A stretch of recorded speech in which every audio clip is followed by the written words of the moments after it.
Hi കൂട്ടുകാരെ, ഇപ്പോൾ കുറച്ച് ദിവസങ്ങളായിട്ട് ഈ എണ്ണയിൽ പൊരിക്കുന്ന ഐറ്റംസ് ഞാൻ അങ്ങോട്ട് ഒഴിവാക്കിയിരിക്കുകയാണ് കേട്ടോ. പക്ഷേ ഇന്ന് നമുക്ക് വൈകുന്നേരത്തേക്ക് അച്ചുവിന് കൊടുക്കാൻ സ്നാക്സ് ഒന്നും ഇല്ലാത്തത് കാരണം ഞാൻ കുറച്ച് പരിപ്പോടയുടെ പരിപ്പ് എടുത്ത് വെള്ളത്തിലിട്ടിട്ടുണ്ടായിരുന്നു.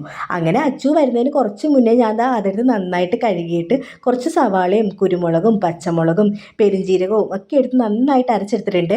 ഒരു പരിപ്പോട ഉണ്ടാക്കാം എന്നുള്ള ഉദ്ദേശത്തിലാണ്. പക്ഷേ ഞാൻ എപ്പം പരിപ്പോട ഉണ്ടാക്കിയാലും അത്ര നല്ല ടേസ്റ്റ് ഒന്നും കിട്ടാറില്ല. നമ്മുടെ തട്ടുകടയിലെ പരിപ്പോടയുടെ അത്രയും ടേസ്റ്റ് ഒന്നും കിട്ടാറില്ല കേട്ടോ. പക്ഷേ ഞാൻ വീട്ടിലെ എല്ലാം പൊരിക്കുന്ന ഐറ്റംസും ഉണ്ടാക്കാറുണ്ട്. ഉഴുന്നുവട ആയാലും പരിപ്പുവട ആയാലും ഏത്തക്കാപ്പം ആയാലും എല്ലാം ഉണ്ടാക്കാറുണ്ട്. തട്ടുകടയിൽ നിന്ന് കിട്ടുന്ന അത്ര രുചിയൊന്നും ഇല്ലെങ്കിലും നമുക്കൊന്ന് കഴിക്കണം എന്ന് തോന്നിയാൽ അത്യാവശ്യം എല്ലാ ഐറ്റംസും ഞാൻ ഉണ്ടാക്കാറുണ്ട് കേട്ടോ. അച്ചുവിന് പരിപ്പുവട ഉഴുന്നുവട അങ്ങനെയുള്ള ഐറ്റംസ് ഒക്കെ ഇഷ്ടമാണ്, കഴിക്കാറൊക്കെ ഉണ്ട്. പക്ഷേ ഡെയിലി ഈ എണ്ണയിൽ ഇങ്ങനെ വറുത്ത് കൊടുക്കുന്നതിനോട് എനിക്ക് വലിയ താല്പര്യം ഇല്ലാത്തതിനാൽ ഞാനങ്ങനെ ഉണ്ടാക്കാറില്ല. നന്നായിട്ട് മൂത്തിരിക്കുന്നതാണ് കേട്ടോ അച്ചുവിന് ഇഷ്ടം. വെന്തില്ലെങ്കിൽ അവൾ പറയും എനിക്കിത് ഇഷ്ടമായില്ല എന്ന് പറയും. അതുകൊണ്ട് ഞാൻ കുറച്ച് നന്നായിട്ട് മൂപ്പിച്ചിട്ടുണ്ടായിരുന്നു. ഇടയ്ക്ക് ഒന്ന് രണ്ടെണ്ണമൊക്കെ കരിഞ്ഞു പോയോ എന്നൊരു സംശയം ഉണ്ടായിരുന്നു കേട്ടോ. എങ്കിലും കരിഞ്ഞതൊന്നുമില്ല, ഒരുവിധം അഡ്ജസ്റ്റ് ചെയ്തൊക്കെ ഉണ്ടാക്കിയിട്ടുണ്ട്. കുഴപ്പമില്ല, നമുക്ക് അഡ്ജസ്റ്റ് ചെയ്ത് കഴിക്കാം. പിന്നെ ഞാനൊരു ചായയും കൂടി ഇട്ടിട്ടുണ്ടായിരുന്നു. അച്ഛനെ വിളിക്കാൻ പോകുന്നതിന് മുമ്പ് തന്നെ ഇതെല്ലാം റെഡിയാക്കി വെച്ചിട്ടാണ് കേട്ടോ ഞാൻ അച്ഛനെ വിളിക്കാൻ പോയത്.